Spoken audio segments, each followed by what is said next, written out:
Hello friends, welcome to our channel AC technical. दोस्तों, आपने AC के बारे में सुना है, आपने इन्वर्टर एसी के बारे में सुना है। आज मैं आपको बताने वाला हूं कन्वर्टेबल एसी। जी हाँ दोस्तों, आप जब भी एसी लेने जाओगे, कुछ एसी ऐसे होते हैं कि दुकानदार आपको बोलेगा भैया ये कन्वर्टेबल एसी है, 4 in 1 कन्वर्टेबल है, 5 in 1 कन्वर्टेबल है। तो ये कन्वर्टेबल होते क्या है, आज मैं आपको ये बताने वाला हूँ। इसके बारे में बताने वाला हूँ। अगर आप एसी लेने जाते हो, कम से कम आपको नॉलेज होनी चाहिए कि आप क्या प्रोडक्ट ले रहे हो, कौन सा एसी ले रहे हो, उसमें क्या क्या बेनिफिट आपको मिलने वाले हैं, कन्वर्टेबल का आपको फ़ायदा है या नहीं है, उसके बारे में मैं आपको बताऊंगा।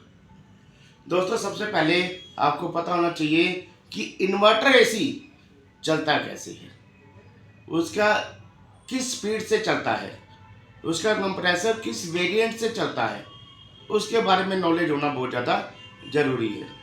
दोस्तों, होता क्या है, जब इन्वर्टर एसी आप स्टार्ट करते हो, वो लो करंट से स्टार्ट होता है, मिनिमम करंट से स्टार्ट होता है।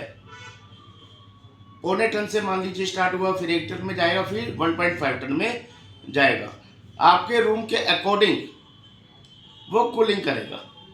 अगर आपका एरिया 1.5 टन का है और आपने 1.5 टन का एसी लगवा रखा है, तो वो 1.5 टन की कंप्रेसर की स्पीड से चलेगा। फिर वो आपका रूम जब ठंडा हो जाएगा, उसके बाद वो 1 टन में कन्वर्ट हो जाएगा। ऑटोमेटिक इन्वर्टर टेक्नोलॉजी ऑटोमेटिक काम करती है, इस तरह से वो चलेगा। अगर आपका एसी 1.5 टन का है, रूम 1 टन का है, तो हो सकता है वो 1.5 टन का करंट ना ही ले। जी हाँ दोस्तों, 1.5 टन का एसी है, लेकिन अगर आपका रूम 1 टन की कैपेसिटी के साथ ही ठंडा हो रहा है, तो हो सकता है वो 1.5 टन का करंट ना ले। अगर लेगा भी तो मात्र 10% लेगा, 90% 1 टन का करंट ही लेगा, क्योंकि आपका रूम छोटा है। अपने हिसाब से वो ऑटोमेटिक चलेगा। ठीक है जी। अब बात कर लेते हैं कन्वर्टेबल एसी की। बहुत से एसी पे लिखा होता है 4 in 1 5 in 1 कन्वर्टेबल। तो व्हाट इज कन्वर्टेबल, उसके बारे में आपको बता देता हूँ। जब भी आप कन्वर्टेबल एसी लेंगे, उसके रिमोट के अंदर एक बटन दिया होता है, 4 in 1 5 in 1 लिखा होता है। उसमें क्या है, उसमें आप इन्वर्टर में तो ऑटोमेटिक अपने आप स्पीड वेरिएंट करेगा, चेंज होती रहेगी स्पीड कंप्रेसर की। लेकिन उसमें क्या है, उसमें आप जब उसको 5 in 1 को प्रेस करोगे, तो उसमें C1 लिखा हुआ आएगा, C1 C2 लिखा हुआ आएगा, C3 C4 C5 ऐसे लिखा हुआ आएगा। होता क्या है, ये होती है स्पीड्स, किस स्पीड पे आप एसी को चलाना चाहते हो, कितने करंट पे आप चलाना चाहते हो। आप चाहते हो मेरा एसी 1 टन पे चलता रहे, तो आप उसको वेरिएंट को कन्वर्टेबल को आप ऑपरेट कर दो। मान लो आपने C3 कर दिया, तो वो 1 टन पे C3 का करंट लेगा। मान लीजिए C3 पे 1 टन का करंट लेता है, तो 1 टन के अकॉर्डिंग ही वो रेगुलर चलता रहेगा, फिर वो 1 टन का ही लेगा। अगर आपके रूम में रूम बड़ा है, तो भी 1 टन का करंट ही लेता रहेगा, क्योंकि आपने C3 पे उसको ऑपरेट कर रखा है।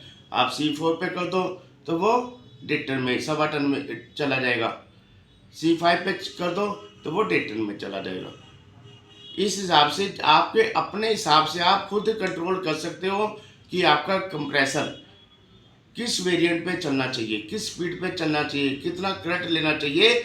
लेकिन उसके हिसाब से ही वो कूलिंग करेगा। अगर आपने मान लो 0.25 टन का कन्वर्टेबल लगा दिया, C1 लगा दिया, और वो मिनिमम करंट है, तो मिनिमम कूलिंग करेगा, याद रखना।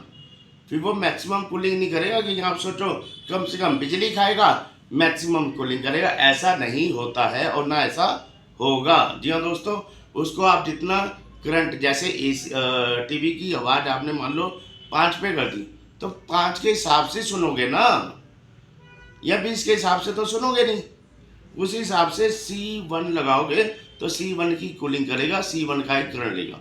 C3 लगाओगे, C3 की कूलिंग करेगा, C3 का ही करंट लेगा। तो ये चीज़ें याद रखना।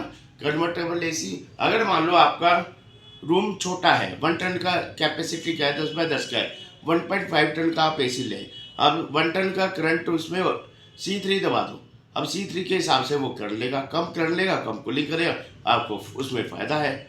तो इस हिसाब से कन्वर्टेबल इन्वर्टर काम करती है। तो दोस्तों वीडियो अच्छी लगी तो लाइक कीजिए, चैनल को सब्सक्राइब जरूर कीजिए। मिलते हैं एक नई वीडियो के साथ, तब तक के लिए बाय बाय, टेक केयर।